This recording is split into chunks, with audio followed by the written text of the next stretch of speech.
Hey guys, welcome to Pro Tools 101.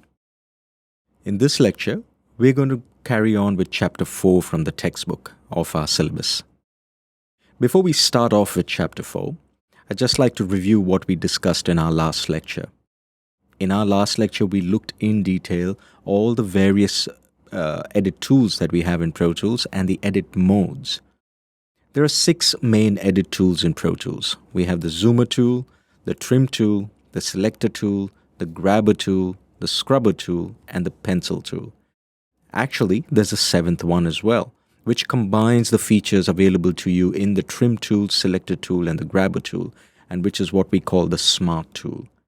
The Smart tool is smart because it does more than just these 3 tools. It also allows you to put your fade in, fade outs, and your crossfades depending on where your mouse is. The important thing about remembering to use the Smart tool is where you position your mouse. If we recall, if our mouse is in the top half of a track or top half of an audio clip, we get the Selector tool. If it is in the bottom half of our track or clip, we get the Grabber tool. If we come to the sides of the edges of both of the clip itself, we get the Trim tool. If we take our mouse to the top corners on either side or the left or the right, we get our fade in and fade out respectively. And if we have 2 clips that are adjacent to each other or that are touching each other, when we bring our mouse in between those 2 clips and bring it down to the corners where they are touching, we get our crossfade tool. The best part about being in the Smart tool is that you don't need to continuously keep changing your edit tool in order to perform basic edit operations in Pro Tools, which is why most of the editors prefer to be in the Smart tool at all times. Another thing to remember about the edit tool is to keep in mind that when you use the Pencil tool, be very, very sure of what you are doing, because the Pencil tool is destructively editing your audio, which means any changes that you make using your Pencil tool is going to modify the WAV file that you have recorded itself. So if you don't like what you hear, or you're not getting the result that you expect, it's always easier to re-record than to draw or try to fix your waveforms using the Pencil tool. So if you don't like it, make sure you undo, because if you save it and you close your session, that's it. There's nothing that you can do in order to get back your original recording. So be careful about that. We also discussed the Pro Tools edit modes. We have 4 main modes, which are basically ways or rules that apply when you are editing or moving your audio or MIDI clips on your timeline. We have the slip mode, we have the shuffle mode, we have the spot mode, and we have the grid mode. Slip mode is the one which has absolutely no rules, which means you can move your audio clips anywhere on the track, anywhere on the timeline. You can edit your audio or your MIDI or your video in any way that you see fit. The grid mode is what snaps your movement and your edits to the grid lines that we see in Pro Tools. As I showed you, you can change the size of your grid if you want. So if you're working in bars and beats, you can see, different size of the grids. And if you're working in minutes and seconds, you can see the minutes and seconds. You can even change the size, the duration of each of the grids that you see in your Pro Tools timeline. Next, we have the shuffle mode, which is a really cool mode for working with loops. So if you're working with loops, all you need to do is click and drag, and Pro Tools will automatically snap them back to back, and you won't have to bother about any tiny gaps, or you won't have to guess where exactly the waveform should be. As long as the loop files are properly looped and properly edited, you can click and drag, and you can even swap positions by just dragging one clip over the other clip. And lastly, we have the spot mode, which basically gives you a pop-up dialog box asking you where exactly you want the audio to start or where you want the particular clip to end. So these were the 4 edit modes that we have in Pro Tools.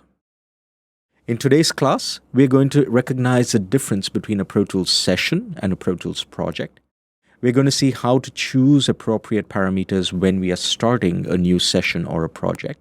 We're going to see how we can make new tracks in Pro Tools, how we can rename the tracks in Pro Tools, how to recognize between what a playback cursor is and what an edit cursor is. We'll also learn how to navigate between our session, like inside our session. How do we get from one place to the other place, or to try and find where we are playing or what part of the timeline is currently being played. And lastly, we'll also look at how we can save our sessions or projects and how we can locate and open our session and project from our local drives. So let's start off. Let's launch Pro Tools.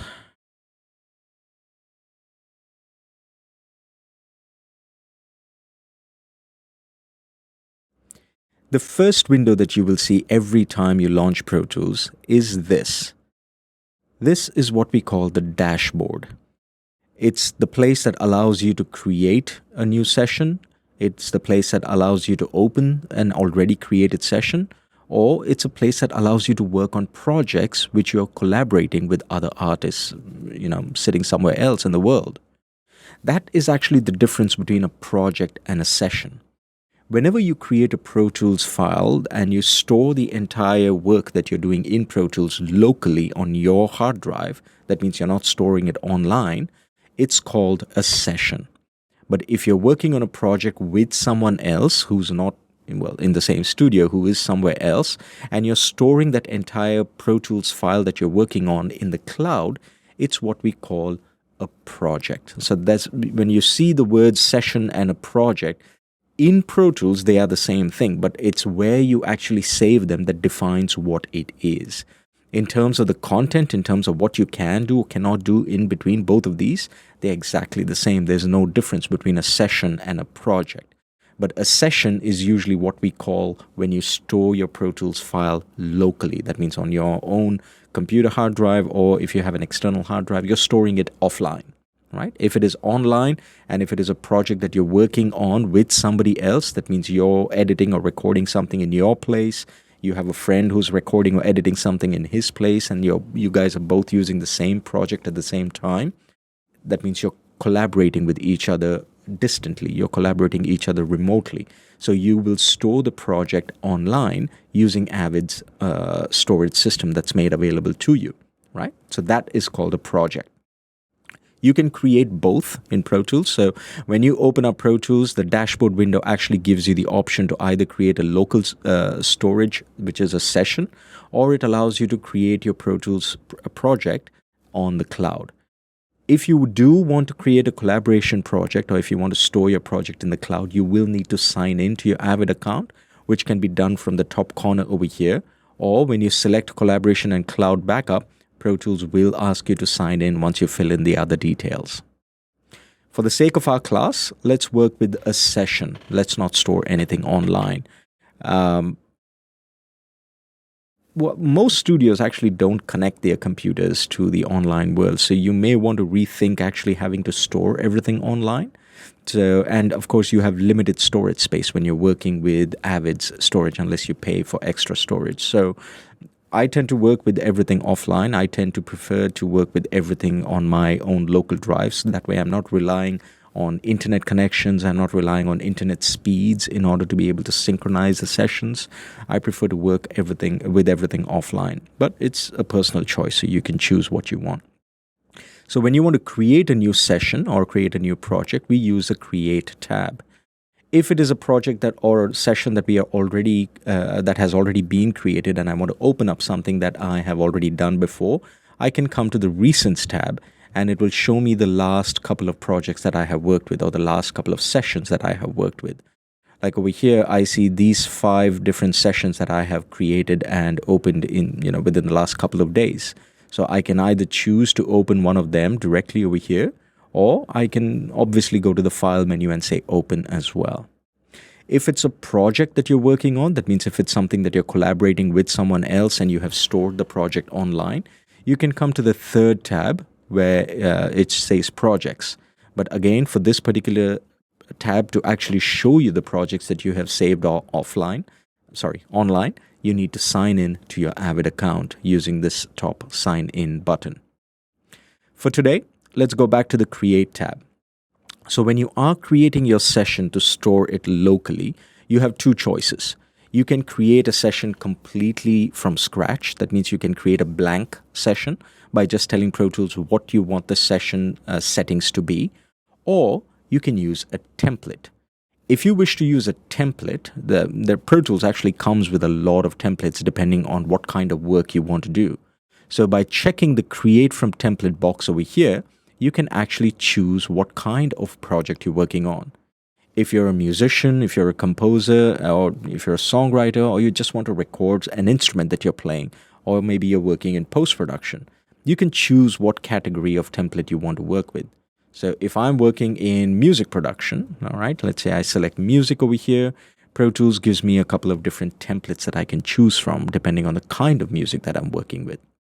You can even create your own template. So every time you open Pro Tools, if you want to work with some particular instruments, if you always use a certain set of plugins, you can actually make your own template and then save it and under your own template group. So you can create your own template group and your own templates. There is no limit to what you can do by in making your own template in Pro Tools. So you can choose to start off with one of the templates that are shown over here, or you can choose to start off with a completely blank template. So if we take this off, you're basically telling Pro Tools you don't want Pro Tools to decide anything for you, and you will choose what you want to see and how you want to see it and what kind of plugins, what kind of tracks you need. Everything is going to be your choice and your decision. Some of the things that you need to decide when you are making a Pro Tools session or when you're creating a blank Pro Tools session is, first of all, give it a name, right? So for this class, I am going to take out the word Untitled and I'm going to say Pro Tools 101, all right? Then I come down and I see all the different parameters that I can choose from over here. These are my session settings. This is where I tell Pro Tools what kind of settings my session should actually have, right? What kind of file type do I want to record in? What should my bit depth be? What should my sample rate be? What kind of input-output system do I want to use for this particular session? Let's go over each of these in detail. Pro Tools will record audio in only two file formats. It'll either record your audio in WAV file format or it will record your audio in the AIFF file format. These are the only two native formats for Pro Tools. Pro Tools cannot record audio in any other format. It's not going to record audio in MP3. It's not going to record audio in MPEG-4. It's not going to record audio in DSD. WAV and AIFF are the only two formats that are native to Pro Tools. These are the formats that you can record audio in. You can import audio from other formats. So if you're trying to import an MP3 MMO, sure, Pro Tools will convert that file when you are importing it from MP3 back to the format that you're choosing over here. So if your session is created using the WAV or AIFF format, Pro Tools will convert that audio file when you're importing if it is not in this particular format. What's the difference between WAV and AIFF? Technically, in terms of the sound, there's no difference between a WAV and an AIFF. They're both using what we call the PCM codec or the pulse code modulation format for storing audio. The only difference between a WAV file and an AIFF file is the way the file is actually written to the hard drive. That means the header information about the file. In one of the file formats, it's stored right at the beginning. In another type of format, it's stored right at the end. I tend to work with AIFF more than WAV because I've seen that AIFF allows me to store more information, like what we call tags, with the file itself. WAV files are limited with the amount of information that you can store inside the file. They will allow you to store the name of the file, the artist of the file, and maybe the album of the file, that if you're using broadcast WAV, which is BWF. But an AIFF file allows you to store much more information. I can store the composer's name, I can store the BPM, I can store the genre, I can store the year, I can store the album art, I can store a lot more information. Of course, all that information can't be done through Pro Tools, but if you choose an AIFF file and you record everything in AIFF, that means all the files that you create will have the ability to store that information. So let's go with AIFF. Again, as I said, it does not matter. In terms of the quality of the sound, there's absolutely no difference, right? Next, what kind of sample rate do you want and what kind of bit depth you want?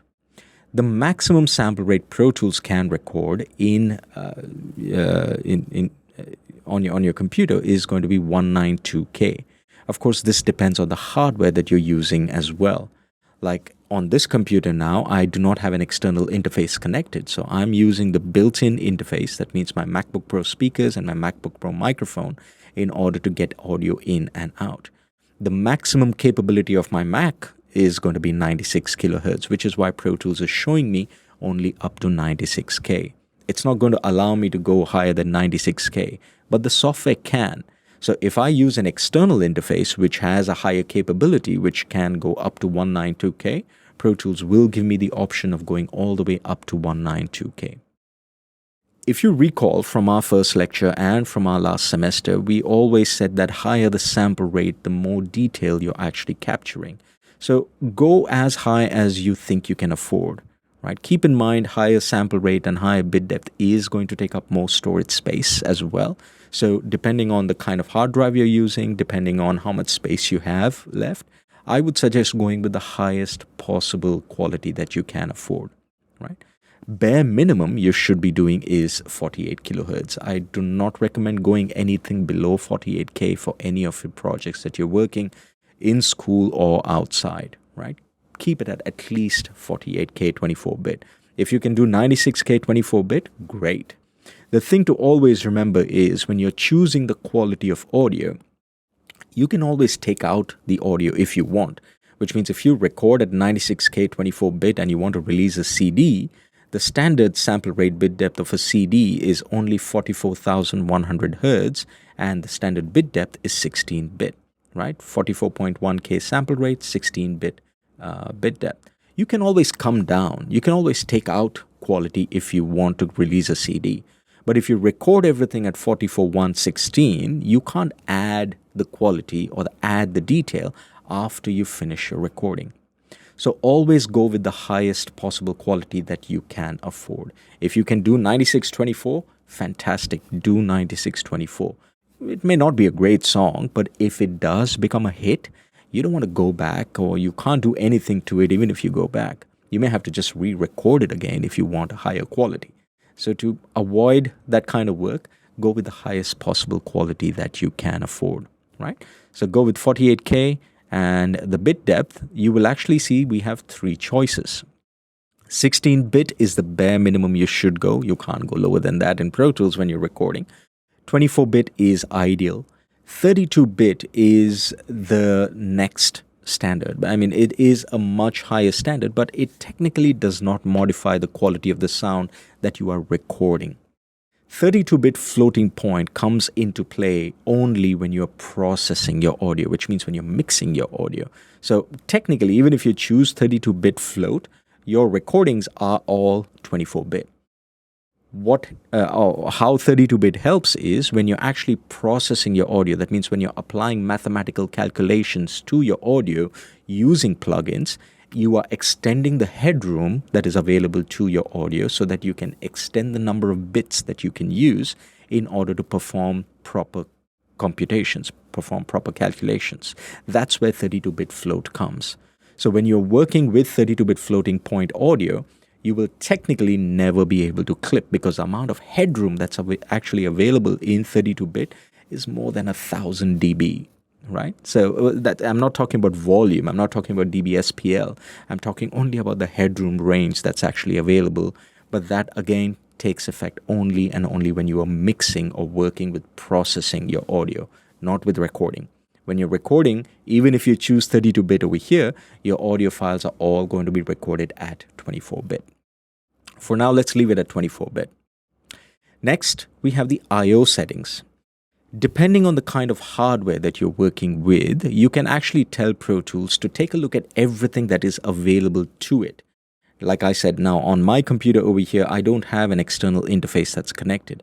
I'm using the MacBook Pro's interface, which means I have one input for one mic, the built-in microphone, and I have two outputs because I have two speakers, left and right? So one in, two out. But I want Pro Tools to identify, I want Pro Tools to look at everything that is available when I create the session and then decide for me, okay, which one is going to be the input, which one is going to be the main output. Sometimes, I mean, if you're working in a big studio and you have many inputs and outputs, you can configure, like if you have a speaker connected to 3 and 4 output of your sound card instead of 1 and 2, you can actually redefine the I/O settings and then save it in your system. But in my system, I don't have that kind of configuration because I have built-in sound card. But since I want Pro Tools to recognize it, I'm going to drop this down and tell Pro Tools I'm working on a stereo mix. So identify what is input, what is output, and assign the proper outputs for me for left and right channel to output 1 and 2 on my built-in sound card. Another reason why it's good practice to choose a stereo mix over here is if you're not working in your own studio, you don't know what the last used input-output setup was. What if somebody else, or what if I had connected another external interface to my MacBook Pro before starting this session and I forgot about it? Maybe when I start Pro Tools is still going to look for that external sound card. Maybe that external sound card of mine, external interface of mine, had 20 input, 20 output. Right? So I don't want Pro Tools to be under that impression at all that I'm still using that interface. So if I want Pro Tools to recalibrate itself and realign and re-see everything that is available to it, choose the stereo mix option. Of course, if you're working in post-production and you're doing surround sound, you can choose the other choices as well. Again, I/O settings, depending on the kind of input outputs you have, you can save your own I/O settings. And every time you do that, it will pop up over here. So if you have any custom settings that you have saved for your computer with your interface, it will show up in this list over here. These are just a list of custom input-output settings that come with Pro Tools because these are all configured for the Pro Tools hardware itself, right? For mine, I'm just going to go with stereo mix. Next, we have a choice over here of this button called interleaved. In English, I'll explain the word interleaved first to you so that you probably will give you a better idea of what you can actually, or what this setting is actually used for. Interleaved means combination or many in one, right? That's what interleaved means. So when I click on interleaved or when I enable interleaved, what Pro Tools is going to do is when I record a multi-channel audio file, which means if I record a stereo audio file, if I record 2 channels of audio, that means left and right at the same time, Pro Tools is going to store both those channels of audio in one file, which is technically how you would want it. So if you're recording something in stereo, you don't want the left audio and the right audio to be 2 different WAV files. You want it to be one WAV file with 2 channels of audio. That's what interleaved does. If interleaved is turned off, when I do a stereo recording, that means if I record 2 channels of audio for the same source, like let's say I'm recording my drum overheads, I have the left overhead and the right overhead. Instead of saving both the left and the right in one file, it will save it as 2 independent WAV files. I will have a .l .wav file and a .r .wav file for whatever stereo track that I'm recording. In Pro Tools, when I see the file, it's going to show me as one file. In fact, if I listen to it, there's absolutely no difference. There's no difference in the size as well. So if I'm recording something and it is, if I'm recording, let's go back to the drum overheads. If I'm recording my drum overheads, the left and the right channel, after I finish my recording, if each of these files is 5 megabytes each, and if I have interleaved on, it will be both these 5 megabyte files will be in one WAV file, and that WAV file will be 10 megabytes. So even in terms of the storage, it's not going to take up any more or less space. The only thing that is different is it's going to have more number of files, which works well depending on the kind of work that you're working, kind of project that you're working on. Like if I'm working in the world of post-production, I would prefer to not have interleaved on because, I'm working with multiple channels of audio, sometimes 8 channels of audio if I'm mixing in 7.1. So it depends on the situation that you're working in. But for music production, 99.9% of the time, you will want interleaved to be on. It just becomes easier. You don't want that many files, right? Next, you can tell Pro Tools to ask you where you want to save your Pro Tools session. Like I'm creating a Pro Tools session called Pro Tools 101. So if I say prompt for location and I say create now, Pro Tools will pop up a window and ask me, where do you want to save this session? Studios usually have a fixed location. So if you have an external drive and, all your Pro Tools sessions are going to be on that drive, you can actually select the location directly from here as well. And Pro Tools will remember this location every single time. Like over here, I seem to be storing my Pro Tools sessions in a disk called Data HD inside a folder called Pro Tools Session. So every time I create a Pro Tools session, everything is going to be inside that one folder. You can choose for Pro Tools to ask you for a location as well. So if you do not want the session to be stored in that location, select prompt for location and Pro Tools will ask you where you want to save that session, right? Before I click on create though, I'd like to highlight one more point. If I choose a cloud backup project, right? If I'm not working on a session and I'm working on a project, which means I want to store the Pro Tools session Pro Tools project that I'm making on the cloud, right? Again, I can choose to make it from a template or I can choose to create a blank one like I have set the parameters over here. Over here, the option changes and I'm allowed to tell Pro Tools to back up to the cloud, regularly. This is good if you have a really decent and a steady internet connection.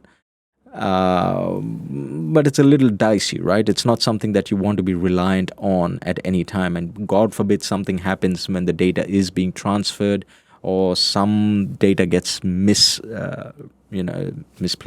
by any chance. I've never experienced that. I'm not saying that it happens, but I'm not a person who's ready to take that risk, right? But yeah, if you do choose a cloud backup, you can tell Pro Tools to back up to the cloud as you're working as well. So whenever Pro Tools automatically creates your session backups for you, it will keep transferring the session backups to the cloud as you are working, right? So let's go back to local storage. I'm going to tell Pro Tools to prompt for location because I want to save this particular project on my desktop just to show you what it looks like, right? So I'm going to say create and Pro Tools will ask me where do you want to save it. I'm going to say desktop and I'm going to say save and Pro Tools will create my new session, right? So this is what the dashboard window does. It creates blank sessions or projects. It creates sessions or projects using a template. I can open a recently created project or recently created session depending on where it is actually stored. And you can even open up a project from one of your other drives. So if I have a session on another drive, let me show you how that's done. So I'm going to close this session and bring up the dashboard again. So if I wanted to open this Pro Tools session, which is on my desktop over here, I can say open from disk and I can come back to my desktop and say Pro Tools 101 and say open and Pro Tools will open up the session, right? So that's how you open a session directly from your disk, from any of the disks that you have stored. Next, now that we have our Pro Tools session open, the first thing we need every time we want to do anything in Pro Tools is tracks. We want to make audio tracks. We want to make MIDI tracks, right? How do we make a track? We go to the track menu. So if you come up all the way to the track menu over here, you can click on track and you can say new and Pro Tools will pop up the new tracks dialog box. There's another way in which you can bring up this box and it's a shortcut, which is very easy to remember. If you want to bring up the same window, the shortcut for that is Command-Shift-N, right? So when I do Command-Shift-N, Pro Tools is going to pop up the same window as going up to the tracks menu and clicking on new. It's a really neat shortcut and easy to remember. It's not Command-N. Command-N means, create a new session. Command-Shift-N is going to create new tracks. In this new track dialog box, that's what this pop-up window is actually called, we have a couple of choices. First off, you will see we can tell Pro Tools how many tracks we want. So if I'm trying this is basically an audio track that it's going to create over here. So if I want to create 10 audio tracks, I can change the quantity over here from 1 to 10. And now Pro Tools will make 10 audio tracks for me, right?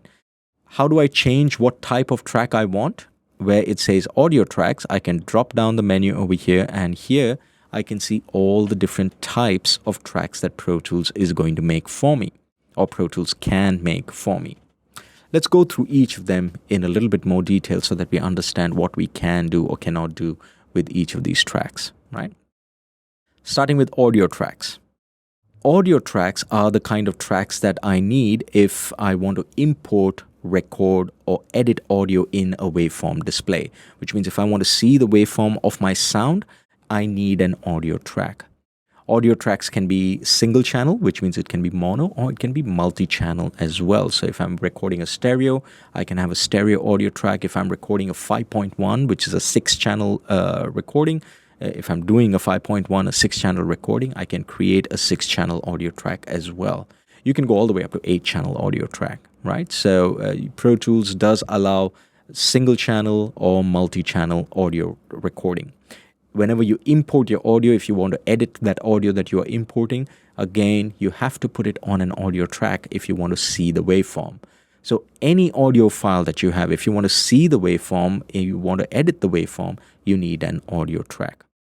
On the standard version of Pro Tools, you can have up to 128 audio tracks depending on the sample rate that you choose. So if you go with higher sample rates, the number of tracks is going to be a little lesser. If you're using Pro Tools Ultimate, which is what all of you are using at home now, you can go all the way up to 768 audio tracks. Of course, this depends on the hardware that you have connected as well. You can't record 768 audio tracks at one time, but you can, depending on the hardware that you have connected, but you can play back 768 audio tracks, or you can have up to 768 audio tracks in your Pro Tools session, right? That is audio. Next, and the most interesting that most of you would want to be, or most of you want information about, is the Midi track. Midi is the kind of track that allows you to store MIDI data and controller data. The thing to remember about MIDI is not audio. MIDI is data. MIDI is computer information. Whenever you press a key on a MIDI keyboard, first of all, MIDI stands for Musical Instrument Digital Interface, right? MIDI. That's what it stands for. Keep that in mind. It's useful. And another thing to remember is that MIDI is not audio. So when I play a MIDI keyboard, whenever I press a key on my MIDI keyboard is basically sending data to my computer. What data does it send? The MIDI signal that is being sent from my keyboard to my computer consists of 3 things. It tells the computer which key I'm pressing. It tells the computer how hard I'm pressing the key, that means the velocity. And it tells the computer for how long I'm keeping the key pressed.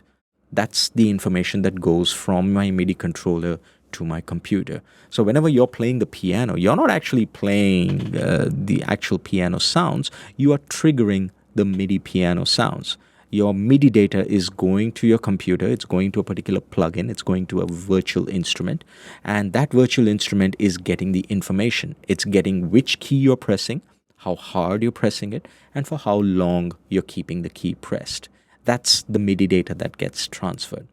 There is other MIDI data that can be transferred as well, which is why you have MIDI controllers with knobs and faders and pads and all of that. So there are other kinds of MIDI data that can be transferred, but generally the keyboard, that is what is being transferred from a MIDI controller to your computer. So a MIDI track is what you need if you want to record this particular information. So whenever I use a MIDI controller or any kind of controller, if I want my computer to be able to record, if I want Pro Tools to be able to record the signals that I'm sending from my MIDI controller, I need a MIDI track. I cannot record MIDI signals on an audio track because MIDI is not audio. MIDI is data. So if I'm recording MIDI, does it matter whether I'm recording a mono track or stereo track? In fact, it does not, right? Because MIDI does not have channel information in it. MIDI is only computer data, and computer data is not mono or stereo. The sound that gets triggered from that data can be mono or stereo, which means the virtual instrument that you're using, the recorded samples in that virtual instrument, may be mono or may be stereo, depending on the kind of sample library that you are using. So when you're creating a MIDI track, if I select MIDI over here, you will see that I do not get to choose how many channels that track should have, because MIDI tracks contain only data, right? So there's nothing that I can do. So if MIDI tracks contain only data, how do I hear the sound? If I want to actually hear the sound that I'm recording onto my MIDI track, I need a track which will take that MIDI data and convert that MIDI data or trigger a virtual instrument using that MIDI data. in Pro Tools, if I want to do that, if I want to transfer data from one track to another track, it can be audio data or MIDI data. If I want to send information from one track to another track, I use a special kind of a track, and that is what we call the Aux track or the Aux input. An auxiliary track, which is the full form for aux over here, allows me to route the audio through my mix without recording it onto a track. Which means if I want to take this MIDI data and send it to a virtual instrument, and I want the virtual instrument to play back the piano sound for me, I want to hear that sound that's coming from the virtual instrument. Now that sound coming from the virtual instrument to me does not have to be on an audio track. I just want to hear the sound. I don't want to record the sound. You can record the sound if you want, but for now I just want to hear the sound. So that hearing of the sound can be made possible by an aux track. Which means whenever you're recording MIDI onto a MIDI track, if you want to hear the sound that you're recording or whatever you're playing, you have to send that data from the MIDI track as you're playing to an aux track, and you have to have the virtual instrument on the aux track so that the aux track can make me hear all the sounds that I am playing. So technically speaking, if you want to play the piano on Pro Tools, you need a MIDI track and you need an aux track. You need two tracks. One to record the MIDI data that you are playing, and the aux track to take that MIDI data, send it to a virtual instrument, and then fetch the sound from the virtual instrument and play it to me using my speakers, right? So it can get a little complicated, right? You need two tracks every time you want to record a small piece of piano. It's no fun, right? Which is why Pro Tools combined both of those tracks, a MIDI track and an aux track, into something known as an instrument track. That's the difference between a MIDI track and an instrument track. An instrument track is basically two tracks in one. It's a combination of a MIDI track and an aux track put together. So I have the functionality of both of these tracks in one track, in one channel strip. So if I have this, why do I need a MIDI track, or why do I need an aux track? Why is it that I can still choose to make a MIDI track even though I have an instrument track? That's because MIDI is not always used only for sound. MIDI is basically, as I said, it's computer data, right? So technically, computer data can be for anything. It cannot be only for music.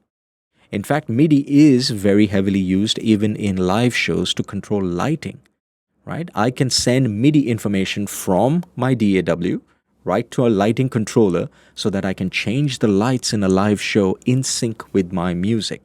So MIDI is just computer data, and which is why we still have MIDI tracks. Another reason why you may want to have only a MIDI track and not an instrument track every time is if you're using a virtual instrument and you want to send multiple sets of MIDI data to the same instrument. If I have an instrument track, or if you decide to have multiple instrument tracks with the same virtual instrument and send, the more number of times you actually have the virtual instrument in your computer or in a track is going to take up more processing power for you on your computer. So it may be easier for you to just have one instrument track or one aux track with the plugin or with the virtual instrument that you're using, and you can have multiple MIDI tracks sending the data to that same plugin, right? You don't have to have the same plugin on multiple tracks at the same time. So that's the difference between a MIDI track and an aux track and an instrument track. Technically, an instrument track is nothing but a combination of a MIDI track and an aux track together, right? It combines the functionality of both of them. Next, if you're using Pro Tools Ultimate, you also have the choice of creating a video track, right? If you're using the standard version of Pro Tools, if after this 1 year use of Pro Tools Ultimate, if you decide to buy Pro Tools for yourself, you will get the standard version of Pro Tools if you want to buy as a student. And in that, you will notice that the video track option is missing. That is because in the standard version of Pro Tools, you can only have one video file. So when you import that one video file, Pro Tools will automatically make the one video track for you. But in Pro Tools Ultimate, you can have more than one video file, which means you can have more than one video track. But do keep in mind, like even if you do have multiple video tracks in your Pro Tools session using Pro Tools Ultimate, you can have only one track active at a time, which means you can play back video only from one track. It's not going to be like Final Cut or Premiere where you have multiple video tracks and it's going to play, clips across multiple tracks. You can't do that in Pro Tools, right?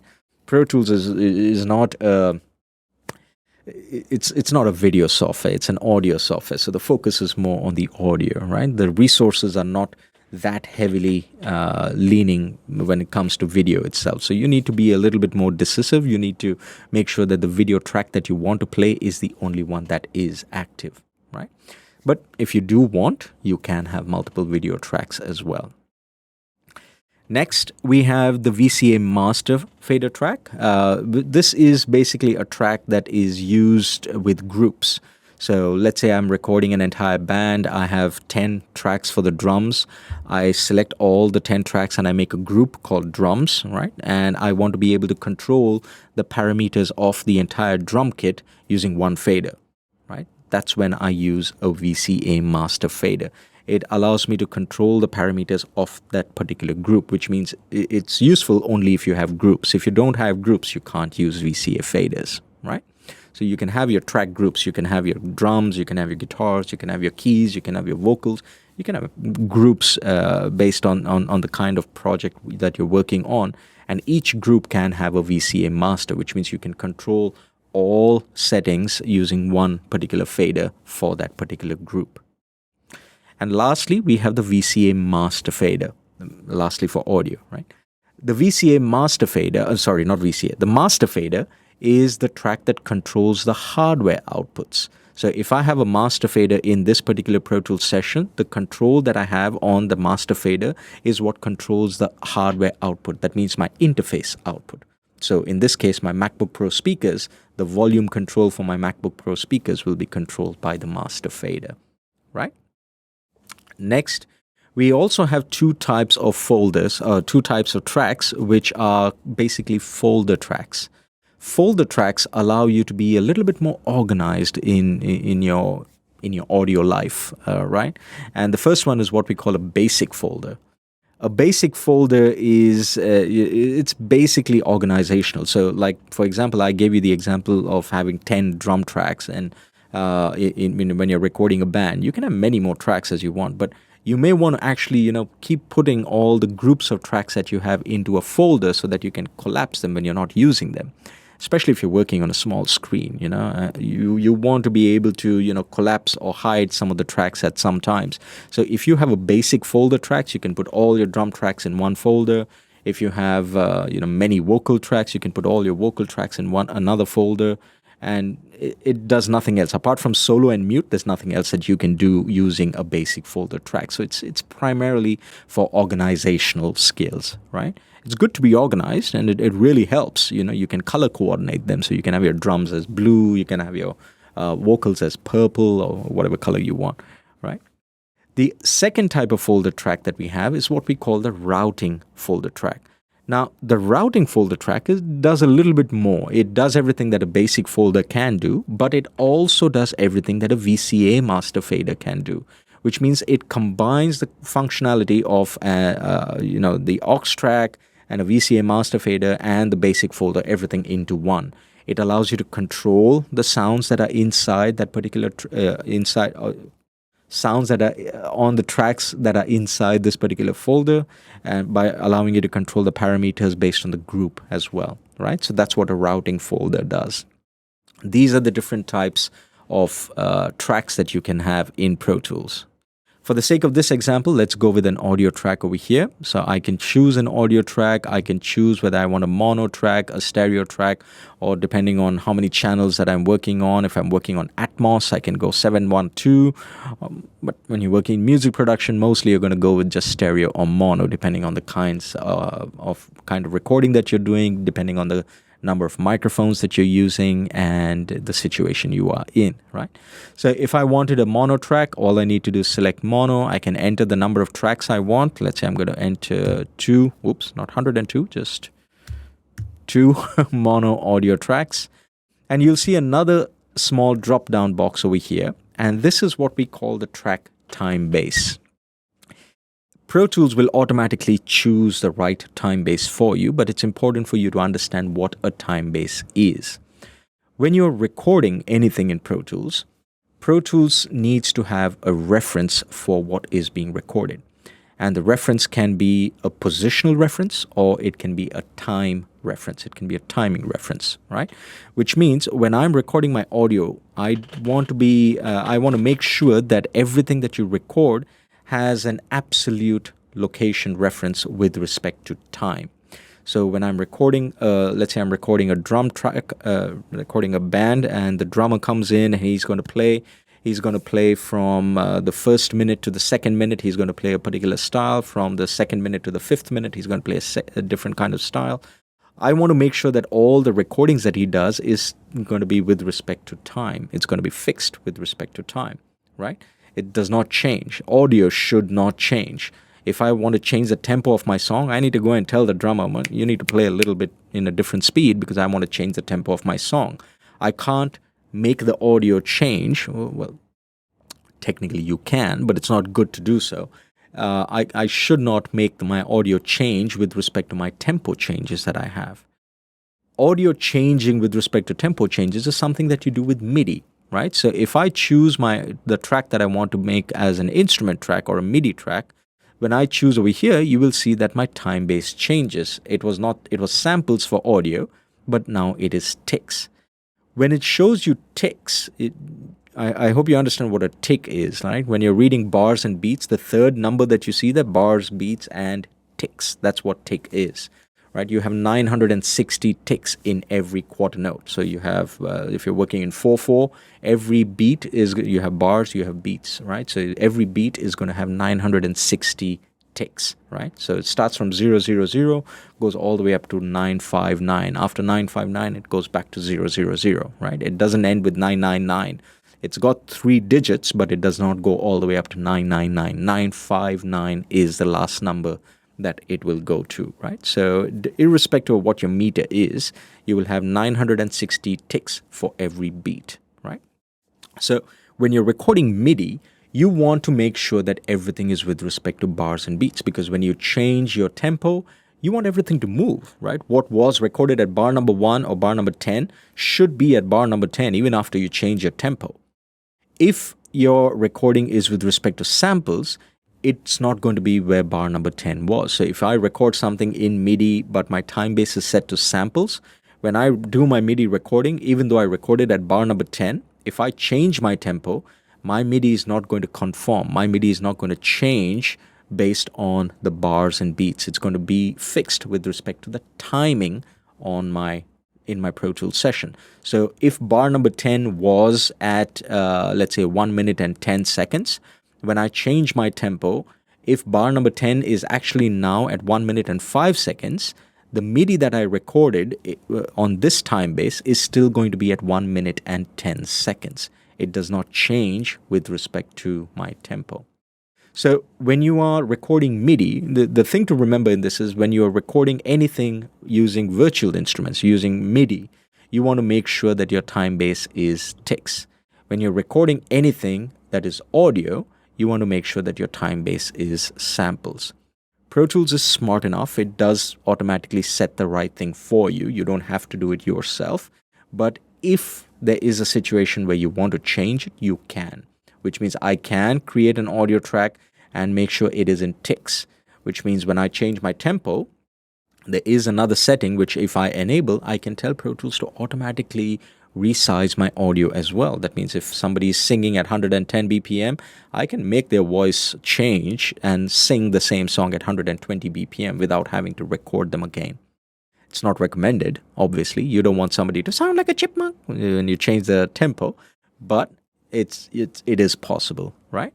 Similarly, when you are recording MIDI or if you're recording an instrument track, which is basically MIDI information, Pro Tools will automatically select ticks, but if you do not want that MIDI information to change whenever you change your tempo, that means if you want it to be absolute in time, you should select samples.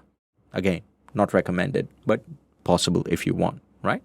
So I'm going to go with audio track. I have the option of renaming the audio track directly over here itself, something which I recommend, especially if you're just creating one audio track, you can just give the name directly over here. But otherwise, I'll show you another way in which you can rename your audio track as well.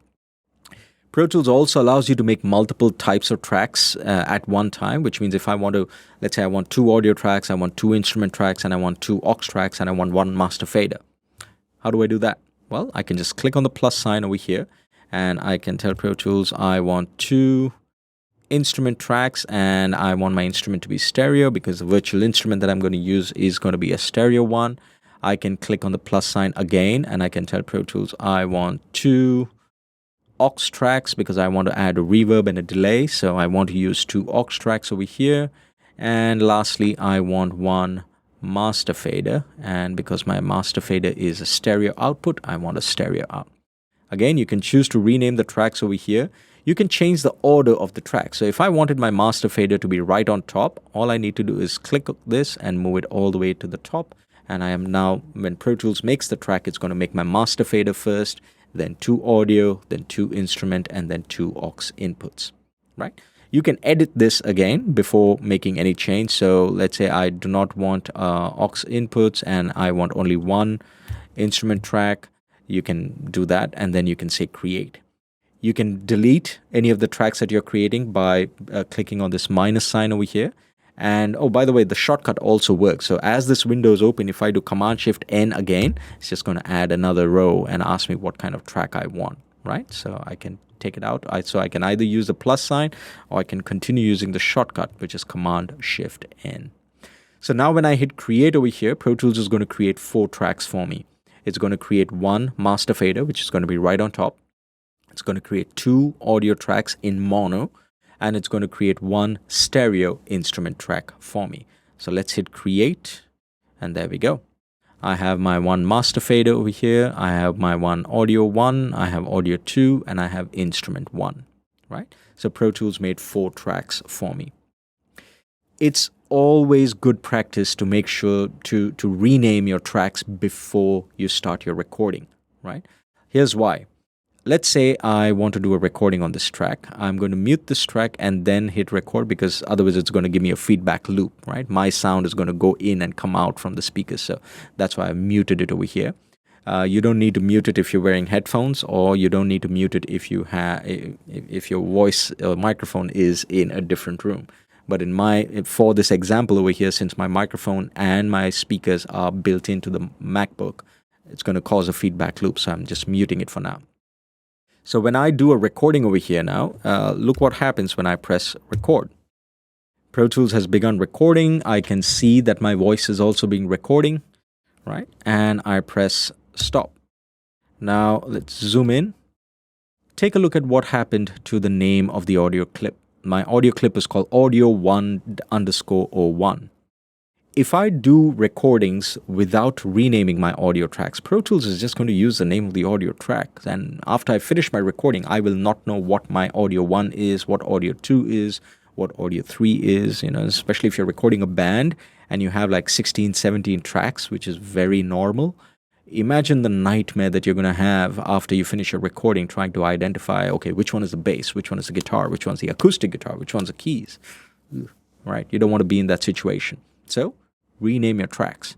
How do you rename your tracks? Simple. Just double click on the name of the track and Pro Tools will pop up a window asking you what name do you want to give this particular track. So let's say I'm going to call this vocals. I'm going to say okay. I'm going to click over here and I'm going to try doing a recording again. Let's see if Pro Tools takes the name of the track now. So I'm going to let it record for a couple of seconds and then I'm going to say stop. There you go. Now my file is called vocals_01, which is what you want. It's easier to identify. Where would you identify? Well, on your desktop. So if I wanted to actually go to my desktop and see the files itself, I can come to my audio files folder, which is where Pro Tools stores all the files that are being created. And if I open my audio files folder, I will see that there are 2 files. Like in my session, I have audio1_01, which is the first file that I created. And I have vocals_01, which is the second file that I created, right? So these are the 2 files that I have recorded now over here. And if you notice, the file format is AIFF, right? That was the file format that I selected for Pro Tools to do all my recordings. You can, as you're renaming your clips, well, there's another way to rename your audio track, sorry, not audio clip. You can right-click on the name of the track and you can tell Pro Tools rename, and it's going to pop up the exact same dialog box for you, right? But if you double-click on the name of the track itself, once you give this a name, you can actually click on next and go to the next track. If you right-click on the name of a track and say rename, it's not going to give you the option to go to the next track, right? So if the first track was my vocals track, my second track is going to be my guitars, and my next track is going to be my piano.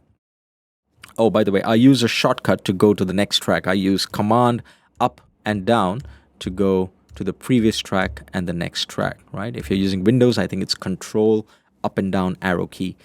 So I'm using Command on a Mac to go up and down when I'm renaming a track. So once I select that, I can say OK, and now Pro Tools has renamed the 3 tracks for me: vocals, guitars, and piano. By the way, there is another shortcut that you can use when you are creating a new track over here. When the new track dialog box is open, again, you can use the command left and right to change the number of channels of your track that you're creating. I'm pressing the left and right key, and you can see that it's changing between mono and stereo now, right? So I'm using the command left and right to change the number of channels that I need for that particular track. If I use command up and down, it's going to change the type of track. So I'm cycling between all the tracks that are available to me, right? So command shift N is going to pop up this window. And once this window is open, command up and down is going to change the type of track that you want to create. And command left and right is going to change the number of channels that the track is going to have when you hit create. Right? So these are just some shortcuts that will really help you get up to speed with working and editing with Pro Tools. In Pro Tools, when you want to perform a particular task on a particular track, you have to select that track itself. So if I wanted to select a track, I'll just click on the track and Pro Tools will select that track for me, right? I click on the name of the track, or this is actually called the nameplate of the track. So if you're when you read your textbook, it'll keep saying, right click on the nameplate or click on the nameplate. This is what the nameplate is, right? The name of the track, where you see the name of the track, that is called the nameplate of the track. If I wanted to select multiple tracks, right, I could select the first track and then hold my shift key and press on the last track that I want, and it will select all the tracks in between. This is exactly like selecting multiple files, whether you're using Windows or whether you're using Mac. The concept is the same. If I did not want to select all my tracks and I wanted to select only every alternate track, instead of doing Shift, I would just hold the Command key. But here's the thing. Now that all my tracks are selected, if I want to deselect the track, if you look over here now, I'm clicking on my pianos and my guitars and my vocal track, but I'm not deselecting any of the tracks because all the tracks are selected. So if I want to deselect a track, I hold on Option and I click on any of the nameplates and it deselects the tracks for me. So now no track is selected. This is another function that the Option key does when you're working with tracks. When you're doing anything for a track, when you hold down the Option key, whatever you do for that track is going to happen to all tracks. So if I wanted to mute all the tracks at one time, I hold Option and I click on mute on one track and all my tracks are going to get muted. If I wanted to solo all the tracks, I hold on Option and I click on solo and it's going to solo all my tracks at one time. Again, if I want to unsolo, unmute, I just hold on the Option key and click on the one of the buttons individually and it will apply to all the tracks at one time, right? So coming back to selections, let's say I wanted to select only the audio tracks or only every alternate tracks. Let's go with alternate tracks. I select the first one. If I do Shift and I select the guitars, it's going to select everything from my master track till my guitars track. But that's not what I want. I did not want to choose my vocals track, right? So how do I deselect? I can deselect by clicking on Option as I showed you. How do I select only the ones that I want? I use Command. So I click on my first track or Command click on my first track and Command click on the second track that I want to select. So this is how you select individual tracks, right? So if you do not want to select all tracks from the first to the last, you don't use your Shift key, you use your Command key. If you wanted to select everything, you can select the first one, click the first nameplate, and then Shift and click on the last nameplate, and Pro Tools will be able to select all the tracks in between for you, right? So option is do to all. Another thing to remember is if you wanted to delete a track, and this is actually important, deleting a track, well, you could select the track and go up to the track menu and then say delete, or you could right click on the track name itself, on the nameplate of the track, and you can say delete. Just selecting the track and pressing delete on the keyboard is not going to do anything for you, right? That shortcut does not work because it's not something that you want to do in mistake. If I delete a track, I cannot undo. I cannot bring it back, right? So I can't do Command Z and bring it back. If I delete a track, it is gone. So be extra careful when you want to delete a track, which is why there's no keyboard shortcut for that. So if I did want to delete my master fader, I would actually have to make a conscious effort. I would have to right click over here and come down to delete, or I would have to go up to the track menu and then say delete. You will see that there's no shortcut on that particular command over here. That is because this is something that you cannot undo. All right, do keep that in mind. They ask that question quite a bit in the exams as well, right? So one of the things that you cannot undo is a delete track command. Next, controlling playback. Now in Pro Tools, there are a couple of things that you need to be aware of. First off, let's talk about cursors, right? We have two types of cursors in Pro Tools. One is what we call the edit cursor, and the second is what we call the playback cursor. The edit cursor is what you see, the line, the vertical line that's blinking over here. This is what we call the edit cursor. It's called the edit cursor because now if I use any shortcut to edit my audio, that edit shortcut or that edit function is going to happen where this particular cursor is, right? The edit cursor also shows me where Pro Tools is going to play back from, which means if I hit play now, it's going to start playing back from that particular point, right? The vertical line that moves across the screen when I hit play, that means, when Pro Tools is showing me what part of my track is actually playing, that vertical line is called the playback cursor. So these are the two types of cursors that we have in Pro Tools. We have the edit cursor, which is a small line that's blinking that is going to show me where Pro Tools is going to start playing from and where my Pro Tools edit operation is going to happen. And the line that's moving as I play back, which is called my playback cursor. So edit cursor and playback cursor, right? When you click anywhere on your track using the selector tool, that means if you're on the top half of an audio clip, when you click anywhere on a track, Pro Tools shows you or indicates that that is where playback is going to begin from. You will also see a double arrow, a start and end point. Actually, it looks like one arrow because both ends are actually touching each other now. It's red in color on my ruler. That is basically telling me my selection itself. So where my selection starts and where my selection ends. Now, because it's the same, it looks like one arrow that's pointing down. But if I actually make a selection like this, you will see that that arrow splits up. Now I have a start point and an end point, right? So that basically shows me the selected area or the selected time in my Pro Tools session. The selection that I make does not have to be on the track. If I wanted, I could actually select only the time, right? Or I can select only the clip itself. If I make a selection on my ruler like this, it's going to select all the tracks at the same time.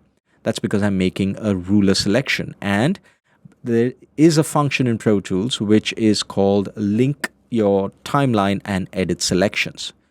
You can turn that option on or off by coming up to the options menu and saying link timeline and edit selection. Now here's what happens when I turn that off. If I turn that off and I make a selection using my ruler, you will see that I'm only selecting time. I'm not making my selection on my track. That means my edit cursor has not changed. So if I press play now, Pro Tools is actually going to play back from where my selection is, not where my edit cursor is, because my edit cursor is no longer linked to my timeline selection. So when I press play, Pro Tools will actually start playing back from where this red arrow comes down and starts. By the way, the arrow is red now because I have a track that is actually record enabled. If I do not have any track that is record enabled, the arrows are going to be blue, which is what you would see if you're practicing along as I am teaching, right? So don't worry if you're seeing a blue arrow and it's red over here. It's only because I have a track that is record enabled. You can have any audio track, and if you record enable any track that you have, you will also see the red arrow up and down, right? So when I press play now, Pro Tools is going to play back from where the selection starts, not from where my edit cursor is.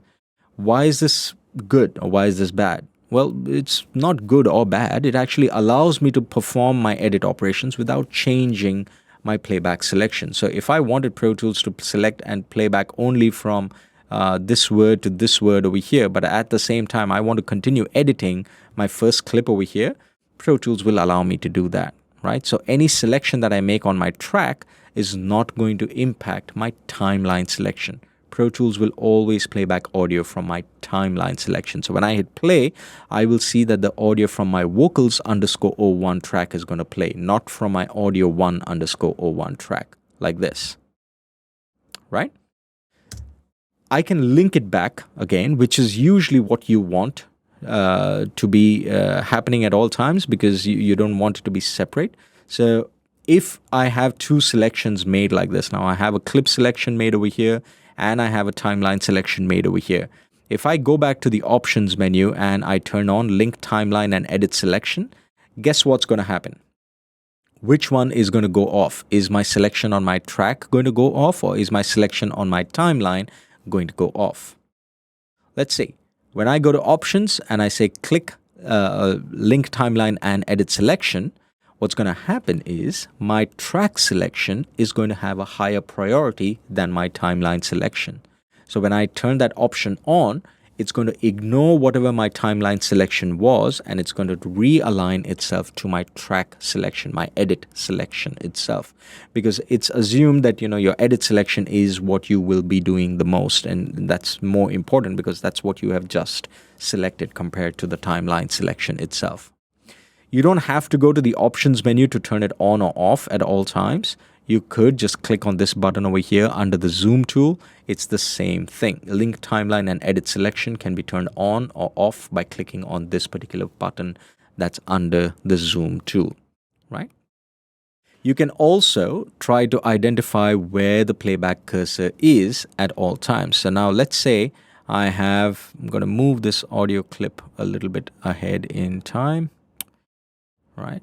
And I'm going to press play. I can see my playback cursor is moving across the screen. I'm just going to wait for a couple of seconds till it reaches the end, but pay attention to what happens once it reaches the end. Keep your eye on the ruler. As soon as my playback cursor goes over the edge or goes to the other side of the screen, which I cannot see now, you will see a small blue arrow that has come up on my ruler, right? That arrow was not there before.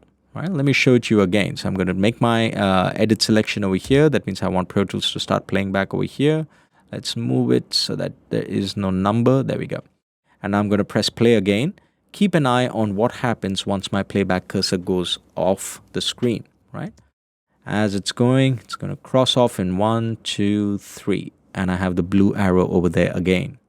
So when you open your Pro Tools session and you hit play, if your session is really, really long, and you don't know what part of your audio is playing, look at the ruler. If you see a blue arrow on the ruler on this side or on this side, you'll know where exactly your playback cursor is. That means which part of your session is actually playing. Are you looking at a part of the session that is way ahead, or are you looking at a part of a session that has already gone, right? So you have the choice of looking back or trying to identify or finding where your playback cursor is. Again, this indicator that we have over here will be red in color if I have a track that is record enabled like this. So if I have any track that is record armed, when my playback cursor goes beyond the screen, instead of a blue triangle or a blue arrow, I will see a red arrow.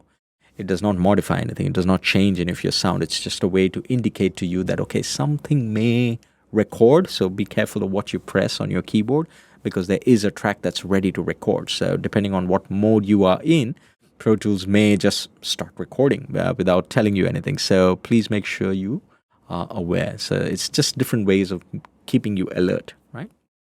I can change what happens to my screen when my playback cursor goes beyond what I can't see as well, right? So if I want my screen to automatically show me every time my playback cursor changes, I can change that option as well. By default, this is what you get. It's not going to scroll at all. But if I want my window to scroll every time my playback cursor goes away, I can come to the options menu and I can go to edit window scrolling. And here you will see I have 3 more choices. Default is no scrolling. The next is after playback. The third is page. And the fourth is continuous. After playback, what happens is when I press play and my playback cursor goes beyond the screen, nothing's going to happen when I am playing. But the minute I actually press the stop key or press the space bar to stop, Pro Tools is going to scroll my entire timeline and show me where it actually has stopped, right? So the part that it stopped comes to the center of the screen. That means my playback cursor was somewhere over here when I press the stop key in Pro Tools, right? Next, we have another choice. Let's go to the other one, edit window scrolling, and I'm going to say page. Page is what happens when my playback cursor reaches the end of a page. So as my playback cursor, now when I press play and my playback cursor goes to the edge, Pro Tools is automatically going to show me the next page. I think this is, if I'm not mistaken, this is the default viewing setup in Logic as well. So when I hit play, I can see my playback cursor is reaching the edge. The minute it touches the edge, it automatically scrolls and shows me the next page of my audio timeline, right? So that is the third option that we have. The fourth option is not something that I recommend you doing because it takes up quite a bit of CPU power. So it's not something, it's a good option if you want to impress your girlfriend, but otherwise, no. What continuous does is it keeps the playback cursor fixed in the center of the screen. Like you can see the minute I actually changed my edit scrolling option, I got a big line right from top to bottom across all my tracks that I have in this Pro Tools session. So now when I hit play, the playback cursor is not going to move. All my tracks are going to move. So it looks cool, but if you have too many tracks and if you have too many plugins, you're wasting a lot of your resources on your display, which is not something that's really recommended for a media production computer, right? So if I hit play, look what happens, right? All my tracks are moving. I can see my ruler moving as well, right? Everything is moving. My playback cursor is stationary. My playback cursor is not moving. Again, if you're working with 1 or 2 tracks, it's fine, right? If you want to impress the producer that's in the room, then yeah, show him something cool.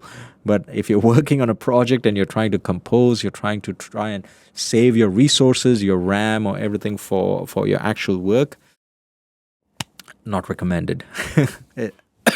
Sorry. So these are the different choices that you have for your edit window scrolling options. Again, you can come to them by going to options, going to edit window scrolling and choosing no scrolling, which is the default, or you can go after playback, which means Pro Tools will suddenly move your screen and show you where it actually stopped. You can choose page, which is the default for Logic, if that is something that you're used to.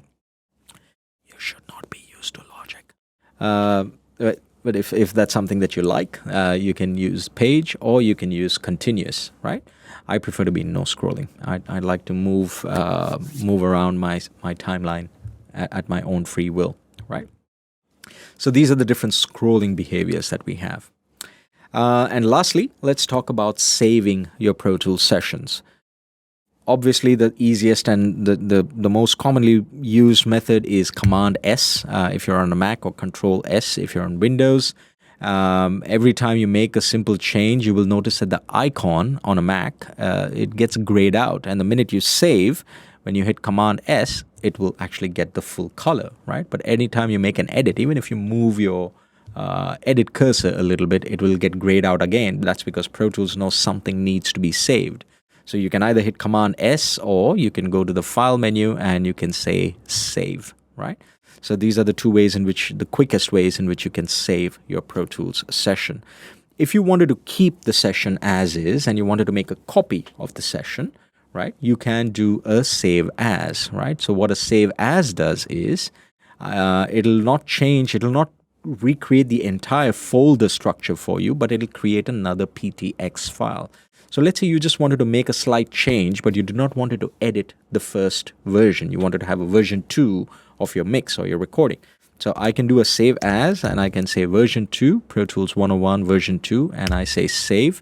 And now if I look in my desktop, if I go to the Pro Tools session folder, I will see I have two PTX files, version 1 and version 2. So now any changes that I make in version 2 is not going to change version 1.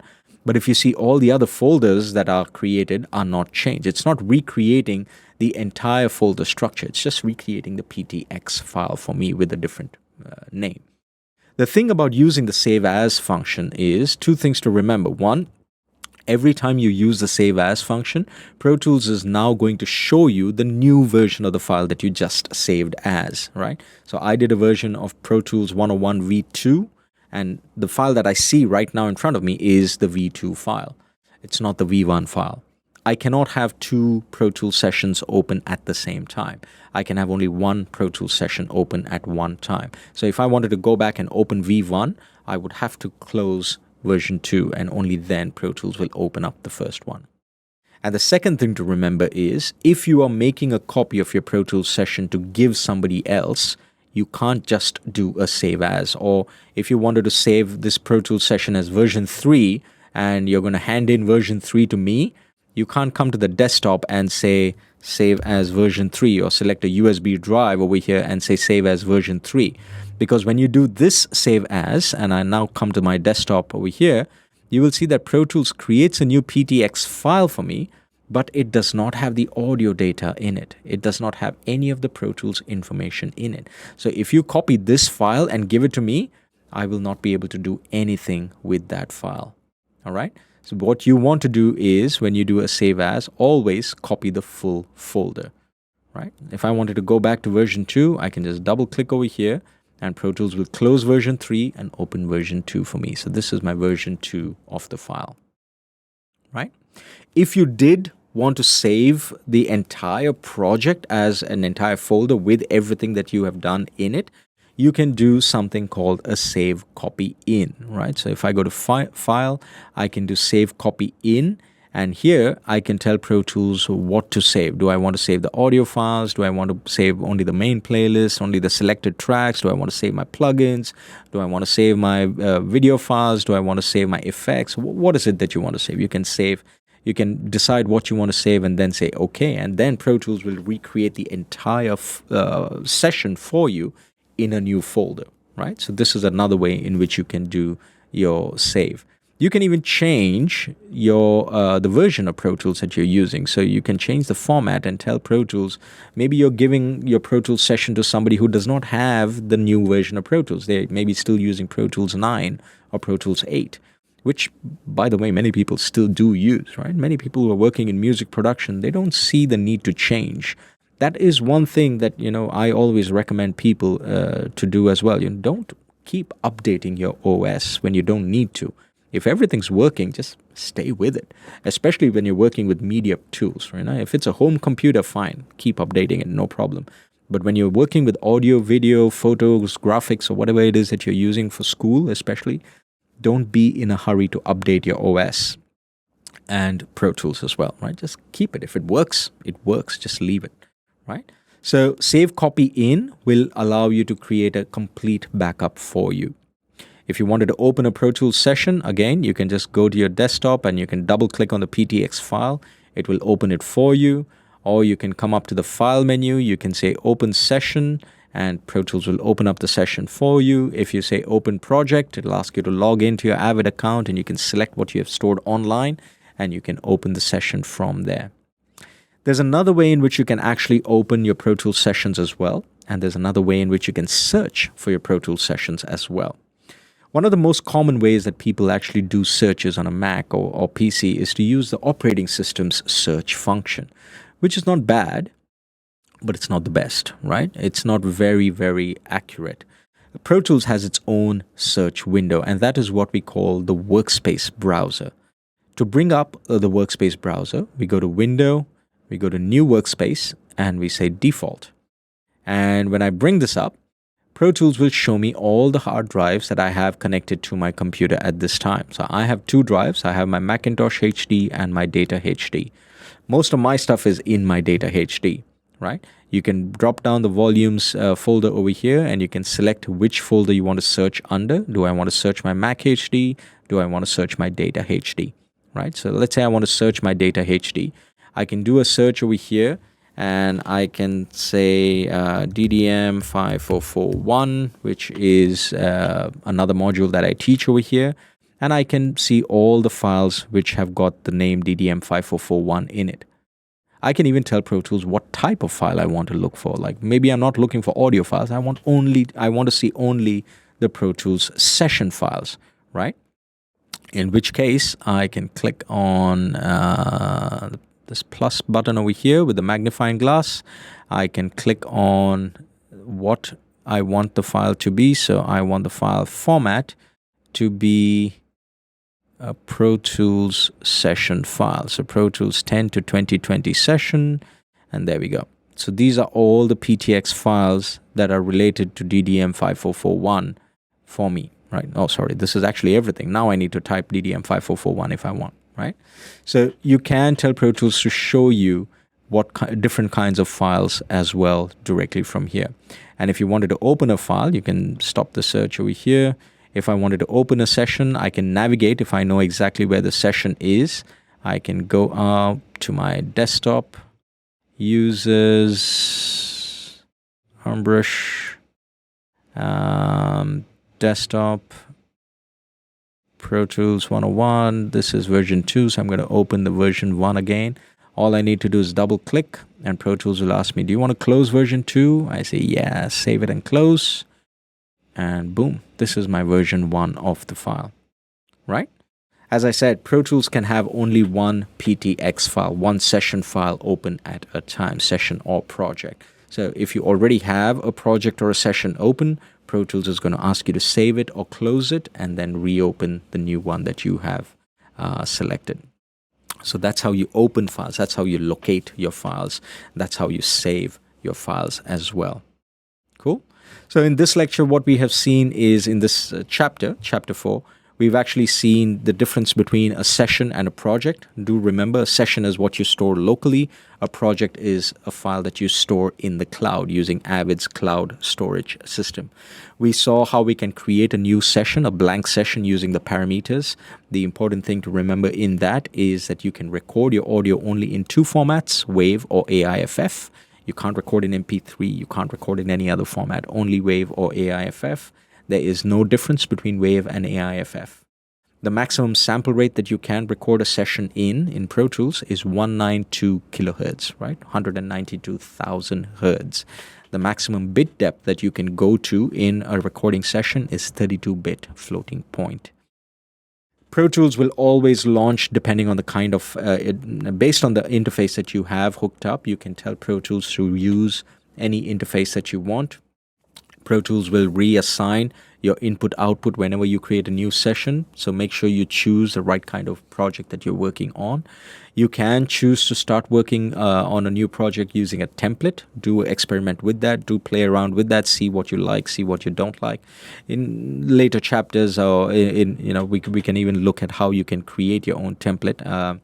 I don't think it's part of the 101, but I can teach it to you later on if you're interested in doing that, right? We saw the difference between the edit cursor and the playback cursor. We saw how we can make a timeline selection, make an edit selection. We saw how we can link the timeline selection and the edit selection. That is using the button under the zoom tool over here, the zoomer tool. That's the button that we have. If you don't remember the button, you can always go to the options menu and click on it. We saw how we can locate the playback cursor on the ruler. Look for the blue triangle or the red triangle. If you have a track that's record enabled, it can be on the left side or on the right side. And that means, which side of your session is currently being played. That's how you identify where your playback cursor is. Your playback cursor and edit cursor will not be linked if your link timeline and edit selection button is off, which means Pro Tools will always play back from your timeline selection, not from your edit selection. So if you want Pro Tools to always play back from your edit selection, make sure this button is on, right? What else did we see? We saw how we can actually make tracks, and we saw all the different kinds of tracks we have. We saw how we could rename the tracks. We saw how we could delete the tracks. We saw what folder tracks are, or rather we defined what folder tracks are. We'll go through them in more detail soon once we start working on bigger sessions and bigger projects. We also spoke about MIDI tracks, Aux tracks, instrument tracks, which is basically a combination of the MIDI track and the Aux track. We spoke about video tracks in Pro Tools, the standard version. You can have only one, ultimate version. You can have more than one. We spoke about time bases, sample-based time base, tick-based time base. Always remember, Pro Tools will automatically make it for you. Pro Tools will decide which is the best time base to use, but in case you did want to change, you can change it. You can choose what you want. When you're working with tracks, do remember that the option key is going to apply to all. So option and solo one track is going to solo all the tracks. So you can choose the option key if you want to do something to all tracks at one time. You can delete your audio tracks, but if you do, you cannot undo deleting your audio tracks, right? And the different scrolling options that we have. You can choose how you want Pro Tools to show you something on the screen based on the scrolling option that you have chosen. All right. That has been Chapter 4. If you have any questions at any time, please reach out to me. You can reach out to me using Teams or by email. My contact details are in Moodle. Please feel free to ask me any question at any time. If there's something you wish for me to explain to you again, or if you wish to come into school and meet me so that I can explain it to you face to face, no problem at all, right? That's it, guys. So this has been Chapter 4, and I will see you around. Bye.